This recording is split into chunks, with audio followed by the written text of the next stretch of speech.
Hello guys, welcome to my channel, K Studio. Yes, so yung pag-uusapan naman po natin ngayon is, so nasa title, kung ano yung advantage at disadvantage ng uh, pag-uutang sa OLA o online lending app. So yun guys, napakadali talaga ang umutang sa online. In just few minutes, andyan na kagad yung pera. ID, face verification. Pero, yun nga, may kaakibat na consequences din.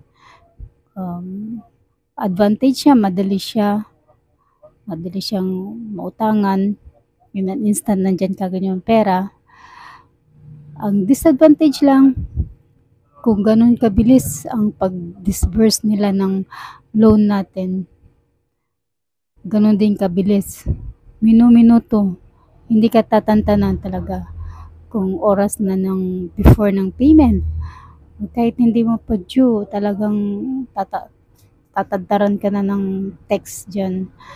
Lalo na pag mag-due date na, talagang yung harassment, yung emotionally, yung kung ano nang sasabihin na, well, lunukin natin kasi syempre, in the first place, utang natin yun, dapat natin bayaran.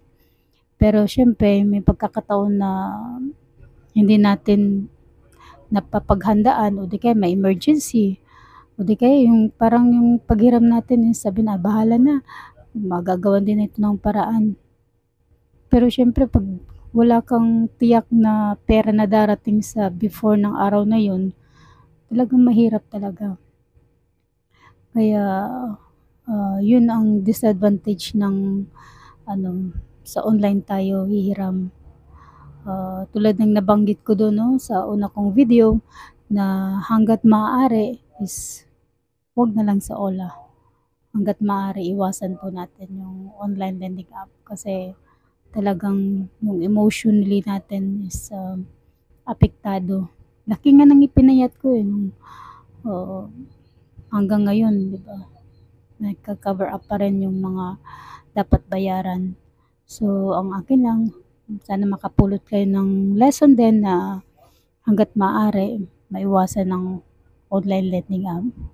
Bagamat madali siya, pero mahirap ang consequences once na hindi tayo makabayad on time. At saka hindi lang tayo ang apektado, pati rin yung mga contact list natin is talagang tatawagan nila. Naranasan ko yan kasi may kilala ko dito. Mostly pa naman yung nasa contact ko is yung mga suki ko ng GCash kasi 'di ba pag nakasave na sa phone book, pag sinabi na iwan na lang yung bayad para magpa GCash nandun sa phone book yung pangalan nila. So pati yun sila kino-contact nila.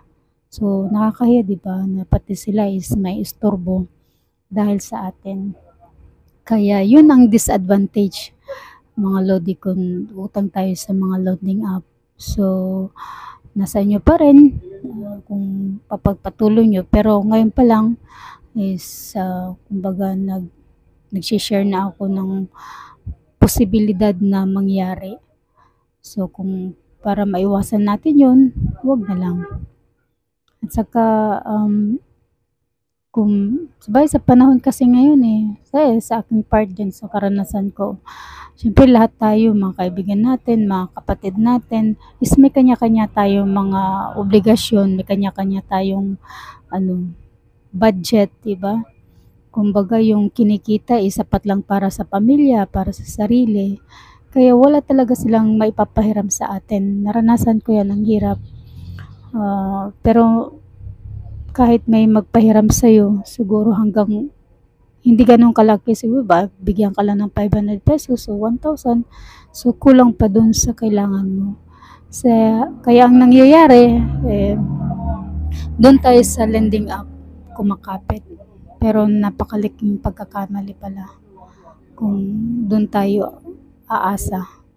Kasi pag umutang tayo, tapos 1 week lang yung duration ng payment, saan natin hagilapin yung Kaya ang nangyayari, uutang tayo sa isang lending app, para itapal do'n, which is mali pala. Kasi doon lawan na yung pinagkakautangan mo. Kasi yung inutang mo, yung utangin sa kabila hindi naman sapat do'n, na may kaltas, 'di ba? So, sana sa mga nanonood diyan, mga viewers ko na siguro napunta kayo dito ngayon dahil nagkakaproblema din kayo sa financial at naisipan yung umutang sa online lending app. Pag-isipan yung mabuti. Kasi kung ngayon distress ka o nagkakaproblema ka sa financial, ito dadagdagan pa ng OLA, mas grabe silang mangharas. Kung dito manghiram tayo sa kapitbahay natin, hindi tayo ganun haharasin masyado, di ba? Pero nga lang, syempre, pag umutang tayo sa mga kaibigan natin o kahit sa kapatid o mga ate natin, di magandang usapan, di ba? Kasi syempre, yung pinahiram sa atin is ginagamit din nila yan.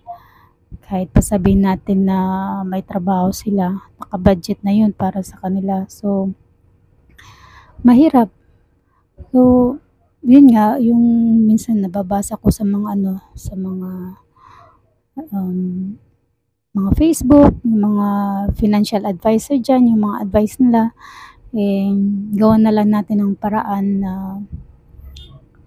magkaroon pa tayo ng extra source of income, 'di ba?